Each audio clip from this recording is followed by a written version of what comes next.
moms, it's Lai once again and welcome back to my channel.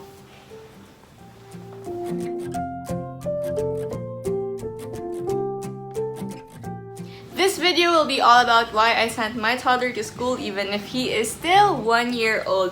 Alam ko madaming nasasabi na maybe it's too early, maybe hindi naman kailangan. There are other things that he should be doing. Baka it's gonna be bad for him. He will definitely be spending most of his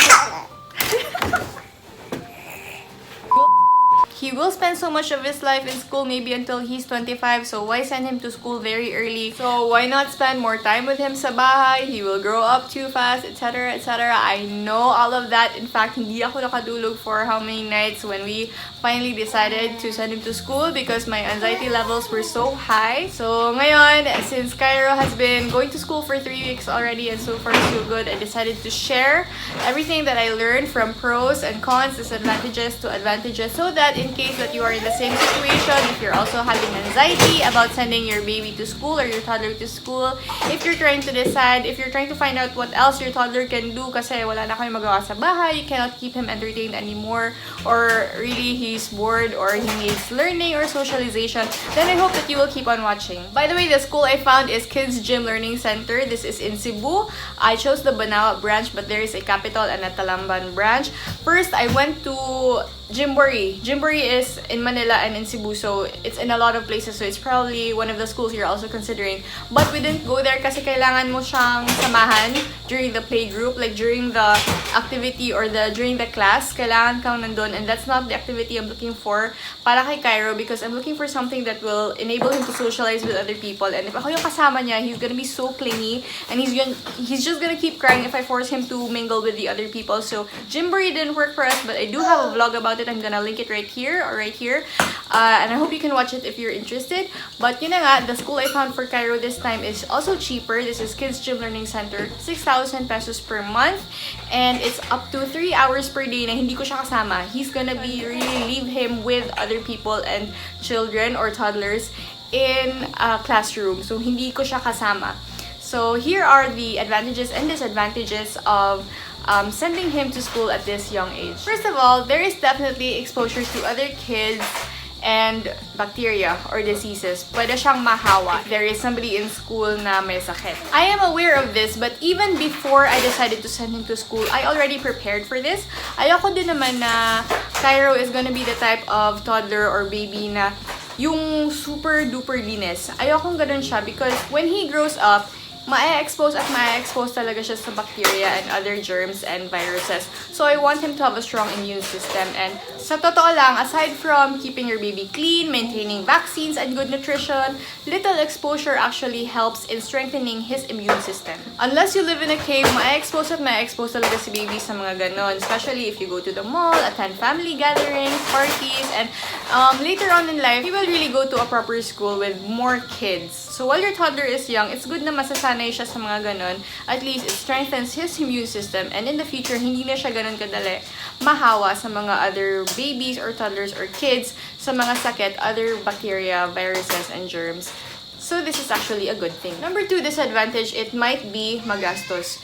And yes, this is true. Instead of just keeping your baby or your toddler at home with you, then you will have to spend, in my case, 6,000 pesos per month para lang masend siya to school, which is something na pwede naman talaga namin hindi gawin. So ngayon, parang may unnecessary gastos na, which is tuition fee for a toddler.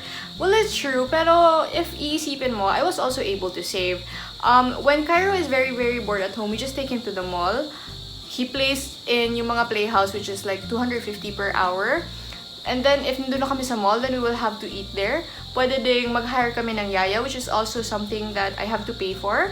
Pwede ding bumili kami ng more toys. So, it's also the same gastos more or less. I know in Manila, the rates are different. The schools in Manila are probably way more expensive than in Cebu. So, kaya nga ako, I really searched high and low for a reasonable price for a toddler school. So, yun na nga, 6,000 per month for me is okay. Hindi siya ganun ka super laki ang gastos. The benefits are also a lot, so I will talk about that in a bit. Number 3 na disadvantage is probably it's a bad thing that you will be spending less time with your baby. But in my opinion, it's just 2 to 3 hours. Some schools even for this age, 16 to 18 months old, probably 1 hour to 1.5 hour lang maximum. Kasi hindi naman talaga kailangang ipastay mo si baby dun for the whole day. And I also don't like that in my opinion. Okay lang sa akin yung parang half day, dito kami sa bahay, tapos 2 to 3 hours dun sa school. Tapos we spend time naman ulit together. So that's already enough for me. So it's true that I really spend less time with baby right now, but it's just 1.5 hour to 2 hours maximum kasi hindi pa siya pwede up to 3 hours at his age. But it's really okay and it's more beneficial for the both of us, in my opinion lang. So those are actually all the disadvantages. Nag-isip ako ng number 4 pero wala akong maisip anymore. I wanna move on to advantages, but before that, I just wanna address that this is not for everybody. There are families kasi like, iba kasi yung mga families before and ngayon. I know that yung families before, they live in an extended home. Parang extended family yung nasa isang home. So for sure, if you're tired or if you have something to do, the lolo or lola can take care of the baby, the tita, the tito, or probably my cousins sa bahay nyo, my kapitbahay that can watch your baby for you for a while if you have something to do, if there's something that you have to do. Baka mas easy maghanap ng yaya before than ngayon because ako, I don't have a yaya. And literally, kami lang tatlo sa bahay. Carlo, me, and Cairo. Tapos we have house help, but she is not a yaya. She only does the dishes and siya yung nagsasaing, ganun. Pero hindi siya nagbabantay. Hindi niya binabantayan si Cairo. So, we really just face each other every day. Kami lang magkaharap every day, the whole day ni Cairo. Sometimes, of course, Carlo plays with him like right now. Pero it doesn't take him a long time na hinahanap niya ako. And when we go to the office, yes, he plays with his grandparents, si angkong and ama niya. But they're also very busy, as in they work the whole day. So they only pause to play with him for a while. And they're also old na, so they can't endure running around, running after Cairo. And also, Cairo wants to go up and down the stairs. So mahirap nang bantayan si Cairo. So he ends up being with me. And that is one of the reasons talaga kung ba't kami naghanap ng school. So now, let's move on to the advantages. So number 1 is, once again, the immune system. Sending him to school will definitely strengthen his immune system, but of course, you have to watch out for if merong mga diseases na highly contagious like hand, foot, mouth disease, mga ganong klaseng diseases. Of course, if my classmate, si baby, or yung toddler mo with that, or somebody in school has that, then maybe you shouldn't send your toddler to school for that week. Just ask the school, the teachers, and like the staff of the school if may ganon, and make sure that your school is clean. Pero generally, exposure to kids and other people will strengthen their immune system. Pero hindi naman super duper na kailangan may sipon at ubo yung kalaro niya, but just moderate exposure lang to good and bad bacteria. Number 2 advantage is, yun na nga yung sinasabi ko na now we spend less time sa mall and sa playhouse, so that's iwas gastos. And yung pinaka-important is less time siya sa screen time. We are not 100% screen time free. Tinatry namin, but sometimes we really have to still give him screen time. Dati, months ago, there was a time na we just gave up and just gave him our cell phone, or we just let him watch TV, but we really saw the bad effects of screen time sa kanya, as in sa mood niya, sa learning niya, sa attention span niya, and the things that he wants to do. He doesn't want to play by himself anymore. He just wants to grab our cell phones, or he just grabs the remote and turns on the TV kasi yun yung gusto niyang gawin. And although that is okay in moderation, we just decided to just send him to school instead of let him spend time in front of the TV. And that's just my own parenting. Your own parenting can be different. Nothing is exactly right or wrong, but that's just, for me, mas better sa amin na less yung screen time niya ngayon compared before. And number 3 is me time. Yung sinabi ko kanina sa disadvantages na there is less time I am spending with my toddler, that is a disadvantage, but it is also an advantage because me time is actually very important. As I have mentioned, wala kaming yaya. So I don't really have time for myself, but it's okay. That's not a very big problem. Pero I am also working. Sa totoo lang, it doesn't seem like I am working, but I do have some paperwork and office works to do. I am lucky because a lot of times I can work using my phone, just communications lang naman yan with who I have to talk to. minsan, because Cairo is very clingy, especially if he is sick or if he is teething, hindi ko magawa yung paperworks ko and everything that I have to do. So now that he goes to school, the time that I spend waiting for him to get out, kasi hindi kami magkasama, right? Nasa loob siya ng classroom and I'm just in the waiting area. I spend that time doing all the job or the backlogs that I have to do. I also spend it editing, researching, creating content, and I contact everybody that I have to do related to work. So there are things that I cannot do in the office, tapos ginagawa ko na lang dun sa waiting area while waiting for Cairo to get out of his classroom. So it's a really good me time for me. Next is yung pinakagusto ko na advantage out of him going to school is exposure to kids his age. This is very, very good socialization. Pansin namin kay Cairo when he goes to playhouse or when we go to my house, yung house ng biological family ko where there is mga kids his age, he's very happy. As in, tuwang-tuwa talaga siya, tumatawa siya ng super, as in...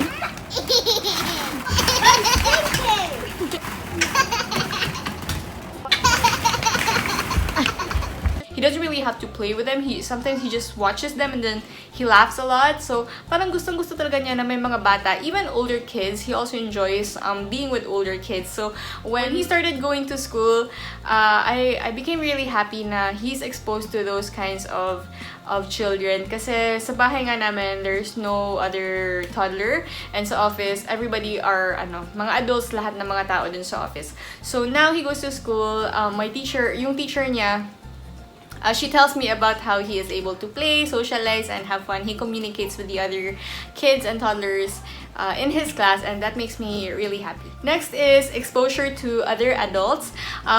Ako kasi, because I'm a breastfeeding mom and he's very, very clingy sa akin, I am often told talaga na, ayun kasi, because you're breastfeeding mom, hindi tuloy siya lumalapit. Kahit sa ama angkong, both sides, minsan, there was a time na hindi talaga siya nagpapakarga kahit kanino, except me and husband ko lang. So, now that he's going to school, he is exposed to his teachers and hindi na siya ganun katakot sa mga other adults. So, when we go to family dinners, mga gatherings or parties, I already have the time to eat. Kasi minsan hindi talaga ako nakakain because nobody else can carry him except me. So, this is good exposure, and also this is to prepare him for when he is older and I'm not always there. At least merong somebody else I can trust, like yung mga ninang niya or yung mga friends ko, mga tita niya, ganun, they can already watch over him when I am not available. Next is the prevention of yung traumatic type of separation anxiety. I'm gonna be very honest, when I was a toddler, I also kept crying in school. Pati yung shorty ko, my little brother, he kept crying in school for until when he was 5 or 6 years old. As in, every day ata in school, he kept crying. And yung schooling kasi dati is iba, parang, I don't know why, but the teachers were very strict before. So I remember getting yelled at. My shorty, he was getting yelled at in school because he wouldn't stop crying, diba? So ibang klase yung patience before and ngayon. So I don't want that to happen to my toddler. I don't want that to happen to Cairo. I have fresh memory of me crying talaga, as in super duper crying talaga in school kasi iniwan nga ako. And until now, it has an effect. I am already an adult, but it has an effect on me na parang ayoko talagang iwan. Parang I'm scarred for life because of that experience na iniwan ako ni mama, iniwan ako ni yaya, and iyak ako ng iyak sa school. So I still remember that until now, and I don't want that to happen to him. So now he is still 1 year and 6 months. I am like probably 90% confident that he will never remember that during his second day in school, he cried so much in school.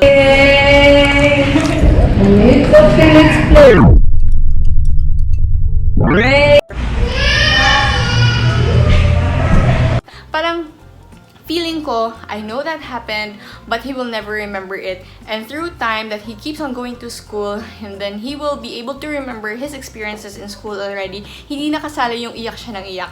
Unlike me, unlike my shorty, we will both remember that we kept crying in school. But for Cairo, hopefully, I hope he's gonna grow out of his separation anxiety. And when he goes to proper schooling na hindi na talaga siya iiyak, and all his memories about childhood or yung toddlerhood niya na nasa school siya is just happy. Next is learning. This is just a bonus because I don't want to pressure him learning 1, 2, 3s and ABCs at such a very young age.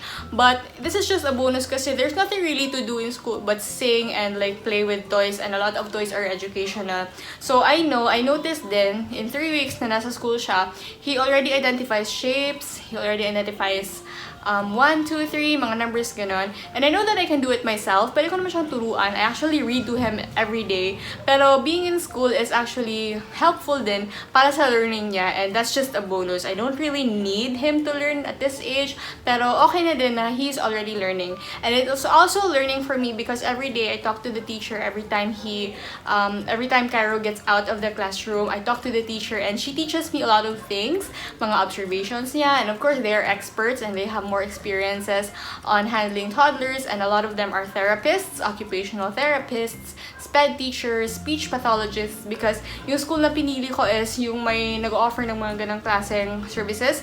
But well, my child is just in playgroup, but I'm just saying that I am able to talk to teachers like that, and they're able to offer me mga learnings that I didn't really know in school. Parang hindi ko na-learn sa school, but because of them, parang na-open na ako sa mga techniques or sa mga how to do this, how to do that, how to better take care or develop this for your toddler, ganun. So it's also learning for me, sending him to KIDZ gym. And last advantage, but definitely not the least, is discipline.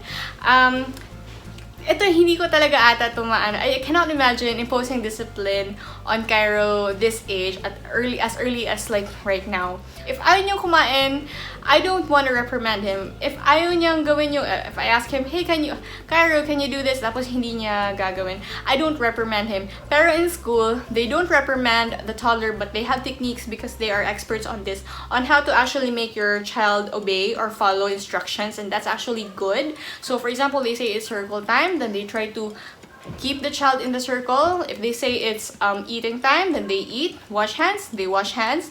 If they have to pack up their toys, they pack up their toys. I may be able to do that, but like if you're so stressed about everything else, you don't really think of that anymore. So I'm happy that in school he actually learns discipline, and then when he has to go to school na, when he is a little bit older, then he is already able to follow instructions. Hindi na siya yung type na parang hindi marunong makinig, ganun, because he has already experienced it at a young age. And actually, I think those are all the advantages that I can think of, and a lot more, pero it's up to you to discover it already. I'm just discussing those para ma-encourage kayo if in case nga you're like me, that I had really bad anxiety. Ang tagal ko nakatulog the night before we sent him to school. Parang several nights yun na I kept on reading online any reassurance that I'm doing the right thing, ganun. So I hope this video really helps you, and if also you're looking at for something to do to entertain your toddler, if wala na kayo magawa sa bahay, then I hope I'm able to give you an idea. Kahit playgroup, kahit GYMBOREE, anything. In my experience, there are more advantages than disadvantages. So yeah, I hope I was able to help you. I hope you're gonna like this video and comment below if there's anything I missed, if there's any questions you want to ask, if there are anything that you want to share, And also, I hope that you can subscribe to my channel and share this video on your social media account if I was able to help you. Bye!